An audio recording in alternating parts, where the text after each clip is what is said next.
నియోజకవర్గం BRS party ఒక ఆధ్వర్యంలో కేసీఆర్ గారు మన తొలి ముఖ్యమంత్రి వర్యులు కేసీఆర్ గారు అలాగే జూబ్లీహిల్స్ నియోజకవర్గ బీఆర్ఎస్ పార్టీ అభ్యర్థి అయినటువంటి శ్రీమతి సునీత మాగంటి గారు వేదికను అలంకరించవలసిందిగా కోరుచున్నాము.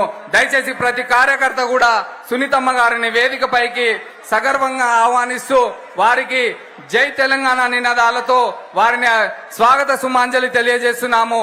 ఇక్కడ విచ్చేసినటువంటి ప్రతి కార్యకర్త కూడా జై తెలంగాణ పిడికిలు బిగించి గట్టిగా ఊపిరి పట్టి ఒక్కసారి జై తెలంగాణ జై తెలంగాణ ఇక్కడ మాట్లాడిన జిందాబాద్ కొట్టినది జూబ్లీహిల్స్ నియోజకవర్గం గడ్డ మొత్తం వినపడాలి. జై తెలంగాణ జై కేసీఆర్ జై కేటీఆర్.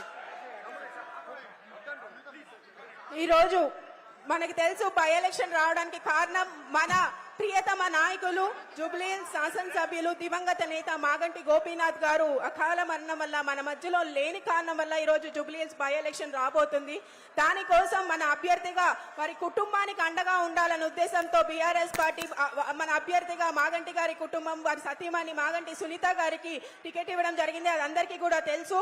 కాబట్టి ఆవిడ్ని మనం గట్టిగా గెలిపించుకోవాల్సిన అవసరం ఎంతగానో ఉంది. దానికి ఇంత అద్భుతంగా బీఆర్ఎస్ పార్టీ క్యాడర్ ఎలాగైతే మాగంటి గోపీనాథ్ గారు మనల్ని ఏర్పాటు చేశారో ఇన్ని సంవత్సరాలు 10 సంవత్సరాలుగా మనం పార్టీకి అండగా ఉంటూ అలాగే మీ అందరూ కూడా నడిపిస్తూ 3 సార్లు వాళ్ళని హ్యాట్రిక్ ఎమ్మెల్యేగా గెలిపించిన మీ అందరికీ మరోసారి పేరు పేరున ప్రతి ఒక్కరికి కూడా ధన్యవాదాలు తెలియజేసుకుంటూ ఈ కార్యక్రమానికి ముఖ్యంగా నేను అందరికీ ఒక్కటే పేరు పేరున కోరుకుంటుంది ఏంటంటే మనం అపోజిషన్ లో ఉన్నాం కాబట్టి అయినా కూడా మీ అందరూ ఈ రోజు ఏ సమస్య వచ్చినా కూడా ప్రజల మధ్యలో ఉంటూ మీ అందరే మనం ప్రజల్లో మమైకమై ఉంటున్నారు. కాబట్టి మీ అందరి కోసం మరోసారి అందరికీ గుర్తు చేయాల్సిన అవసరం ఉంది.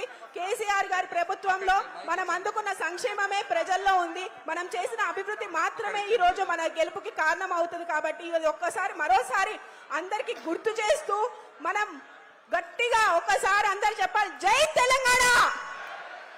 గట్టిగా మనం మన పార్టీ పెద్దలకి చెప్పాలి. జూబ్లీహిల్స్ నియోజకవర్గంలో గోపన్న క్యాడర్ అంటే ఏంటో చూపించాలి. జై తెలంగాణ. మనం గోపన్న సైనికులమా? అవునా కాదా? మనం మరోసారి మన అభ్యర్థి అయిన సునీతమ్మని గెలిపించుకొని మనం కుటుంబానికి పార్టీకి మనం గోపన్నకి ఘన నివాళి ఇవ్వాల్సిన అవసరం ఎంతగానో ఉంది. కాబట్టి మనం ఈ కుటుంబానికి అండగా నిలబడదాం కదా. గట్టిగా చెప్పాలి జై తెలంగాణ జై కేసీఆర్ జై కేటీఆర్ జై హరీష్ అన్న గోపన్న అమర్ రాయ్. థ్యాంక్ యూ దేదీప్యారావు గారు. మన మధ్యలో ఉన్నటువంటి సోహెల్ గారు మాట్లాడవలసిందా కోరుచున్నాము. సోహెల్ గారు మాట్లాడవలసిందా కోరుచున్నాము.